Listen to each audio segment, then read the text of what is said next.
Hi, this is Shirley Caruso, and in this tutorial I'm going to show you how to create some trigger effects and motion paths. So let's assume that we are creating some e-learning or computer-based training for a store clerk.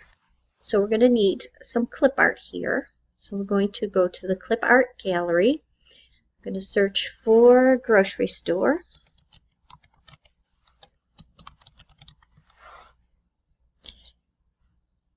Yeah, let's see what this comes up with.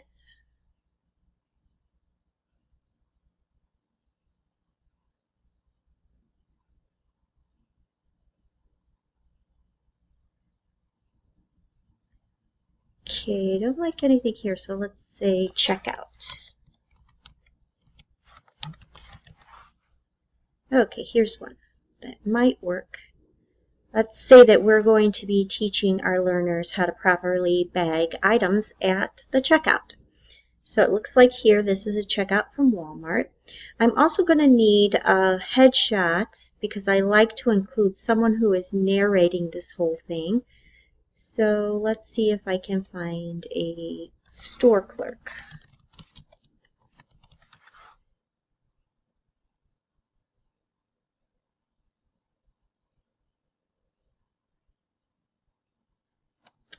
Okay, looks like this would work, even though it looks like she works for Dollar Tree. I'm going to crop it so we won't see. But the apron is nice. We can at least see the strings of her apron. Okay, a couple of other things I'm going to need are some things to bag and to simulate those items going into the bag. So let's say that we're trying to teach our learners that the heavier things go first. So something maybe on the heavier side would be a can of soup.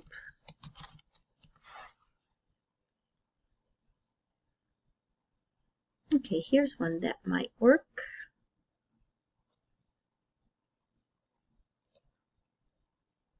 Okay, we're just going to put that to the side, and then maybe something on the lighter side, a loaf of bread.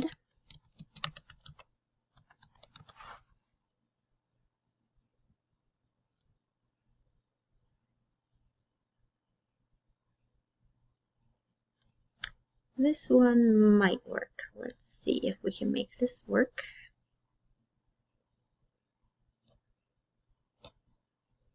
Okay.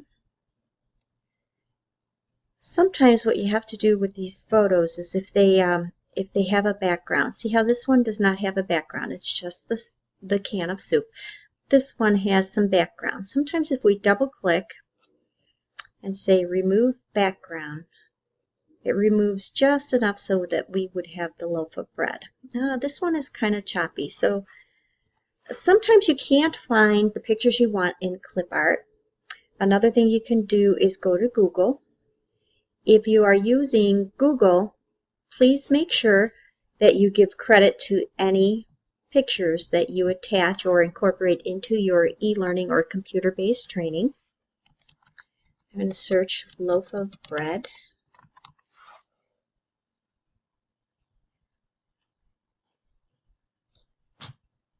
Images.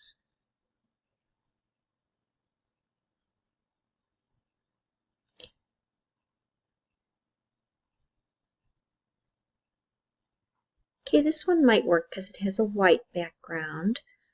So how we get this into our PowerPoint show is anything that is directly behind PowerPoint can be easily inserted. And the way we do that is, since Google is directly behind this PowerPoint slide at the moment, we go to Insert, Screenshot, go to the drop-down menu and say Screen Clipping. That'll take us to whatever is directly behind our slide, and then we select which one we want.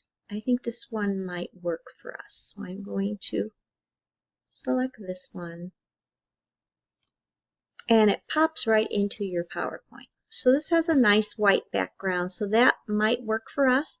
Otherwise, we can try to remove the background as much as possible. Okay, that might work for us because we're going to be putting it into this picture which is quite small. Another thing we might want to do to this slide is we're not going to use the title or subtitle, so I'm going to change the layout of this slide,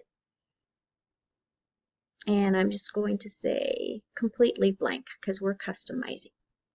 Okay, let's work on our store clerk and crop this image.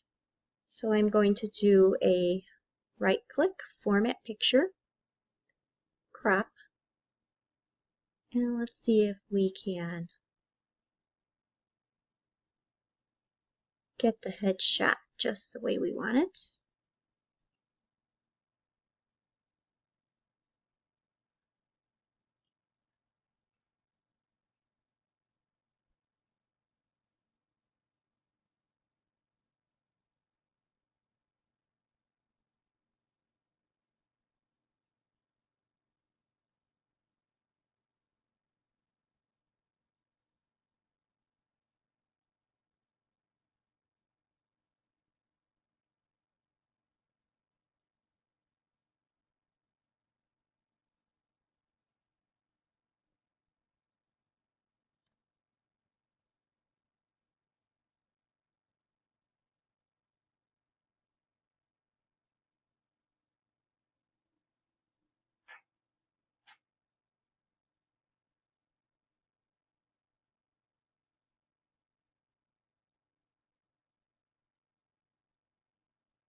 Okay, that's just about right.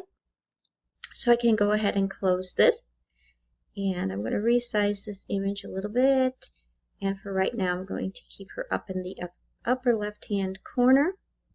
Now I'm going to make this picture a little bit larger.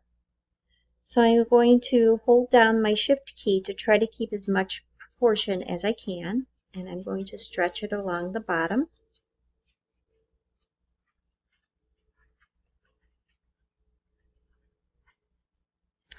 I'm going to bring the size of the Campbell's soup down kind of small. And I am going to place it on the counter here. And I'm going to place the bread on the counter here. Maybe make it a little bit smaller. Okay, so we want to make sure that the Campbell soup is going to go in the bag first, and then the bread is going to go on top. But to do this, we're going to need an overlay of a bag here for this effect. So I'm going to search for Walmart bag. And one comes up here. Let's see if we can remove the background from here. Remove background. Okay, I think that's going to be good for our purposes. I'm going to resize it, make it about the size of the one in the photo. I'm just going to overlay it there. Okay, so it looks like there's a bag in front, and that's okay. And now I'm going to give the Campbell soup a motion path because I want it to go inside of the bag.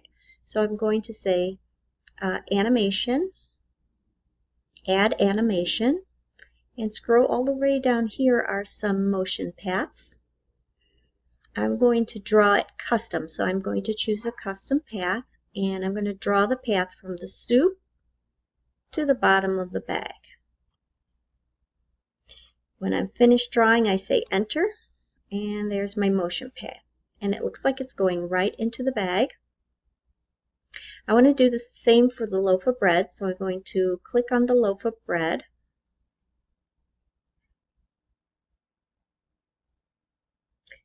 Now I would like the learner to be able to click on the can or the loaf of bread to get some practice into bagging. So I have to give some direction to PowerPoint to let PowerPoint know what I want to do with these items.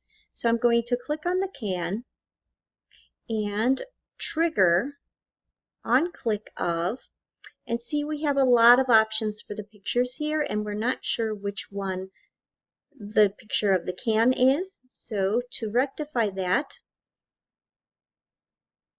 we are going to open up the selection pane by double clicking the can. And then when we click on the can, we can see it is picture 12. So now we can go back, and the loaf of bread is picture 4. So we can go back to our animation, trigger, on click of picture 12 for the can, and the bread is picture 4. Now let's just see if this is going to work. I'm going to put it in slideshow mode. I'm going to click on the can, goes into the bag. I'm going to click on the bread, it goes into the bag. Okay, a pretty good simulation. So now I have to give my learners some direction on how to bag and what to do on this particular slide. So I'm going to increase the size of the clerk here, and I am going to insert a call out or a speech bubble. Shapes. Here's a call out. You draw it across the remainder of this slide.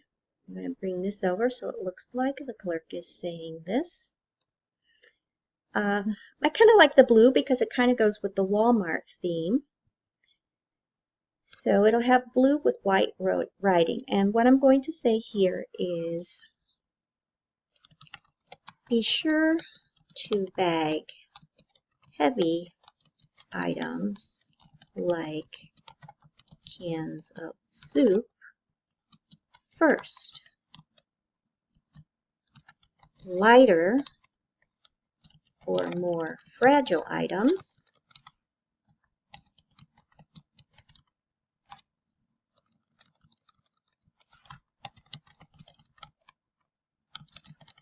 like a loaf of bread goes last. Let's fix up our grammar here. Like loaves of bread go last.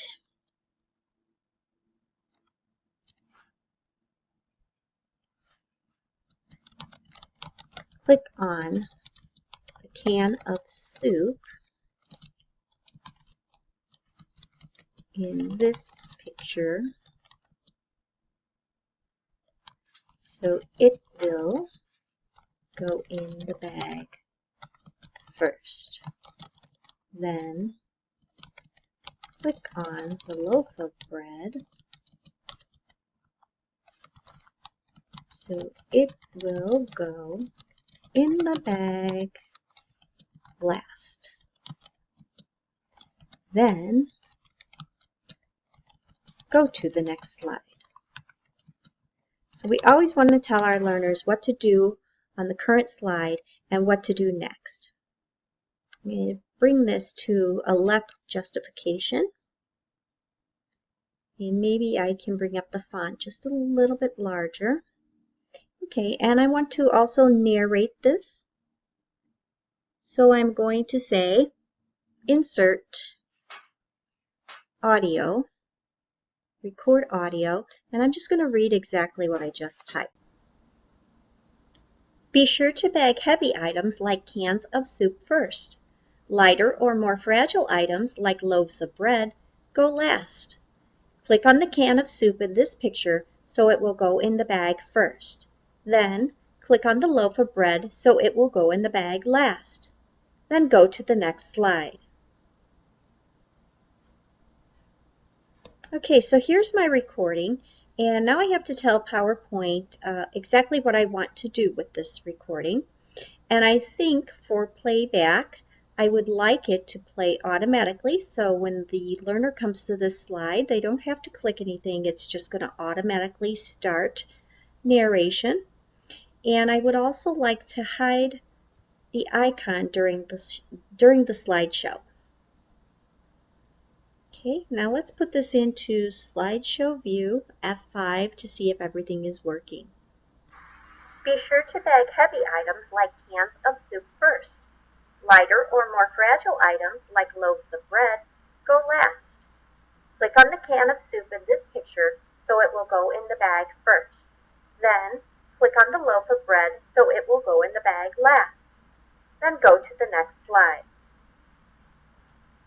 So I'm going to click on the can, goes in the bag. I'm going to click on the bread.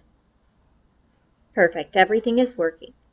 I hope you have found this tutorial on how to add trigger animation very helpful, and I hope to see you soon. Thanks for watching.